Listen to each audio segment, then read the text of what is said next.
اس لیے واقعات میں ایک واقعہ لکھا ہے کہ ایک شخص کا انتقال ہوا، اس کی اہلیہ حاملہ تھی، کچھ ایام کے بعد کسی شخص نے خواب میں دیکھا کہ کیا گزری،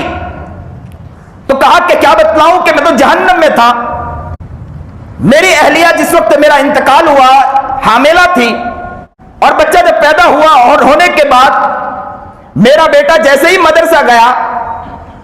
استاد نے کہا کہ بسم اللہ الرحمن الرحیم بیٹے پڑھیے، اور جیسے ہی بسم اللہ الرحمن الرحیم بچے نے پڑھا، کہتا ہے کہ وہ بندہ کہتا ہے کہ میں تو جہنم کی کھائی میں تھا، میرے بیٹے نے بسم اللہ پڑھا، اللہ نے فرمایا کہ میری شان رحمان یہ گوارا نہیں کرتی کہ میرا بندہ، ایک بندہ وہ ہے جو زمین پر میرا نام لے رہا ہو، رحمان کہہ رہا ہو، رحیم کہہ رہا ہو، اور اس کے باپ کو میں جہنم میں جلاؤں، یہ میری شان ربوبیت گوارا نہیں کرتی۔ اللہ اکبر کبیرہ۔ عبداللہ بن مسعود رضی اللہ تعالیٰ عنہ فرماتے ہیں کہ یاد رکھیں کہ جہنم کے اندر اوپر 9 فرشتے کھڑے ہیں، 9 داروغہ کھڑے ہیں، اور بسم اللہ الرحمن الرحیم کا عدد بھی 9 ہے۔ اگر کسی نے بسم اللہ الرحمن الرحیم پڑھا، کل قیامت کے دن ان 9 فرشتوں سے وہ انسان محفوظ رہے گا۔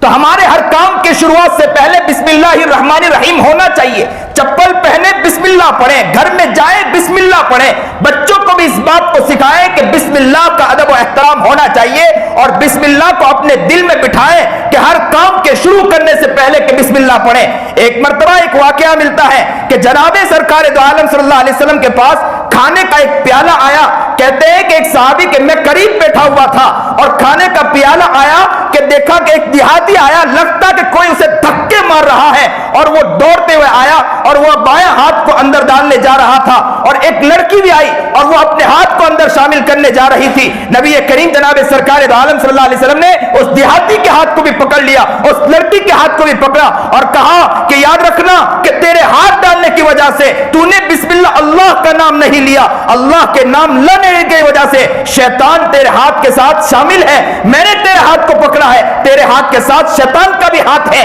کہیں ایسا نہ ہو کہ تو نے ہاتھ ڈال دیا، ہاتھ ڈالنے کی وجہ سے یہ کھانا شیطان کے لیے ہو جائے گا۔ نبی کریم جناب سرکار دو عالم صلی اللہ علیہ وسلم نے فرمایا کہ یاد رکھو ہر کام کے شروع کرنے سے پہلے کل امر ذی بال لم یبدا فیہ بسم اللہ فهو ابتر، یاد رکھیں کہ کوئی بھی کام شروع کریں بسم اللہ الرحمن الرحیم سے شروع کریں کہ بسم اللہ الرحمن الرحیم کی وجہ سے اللہ برکتیں عطا فرما دیتا ہے۔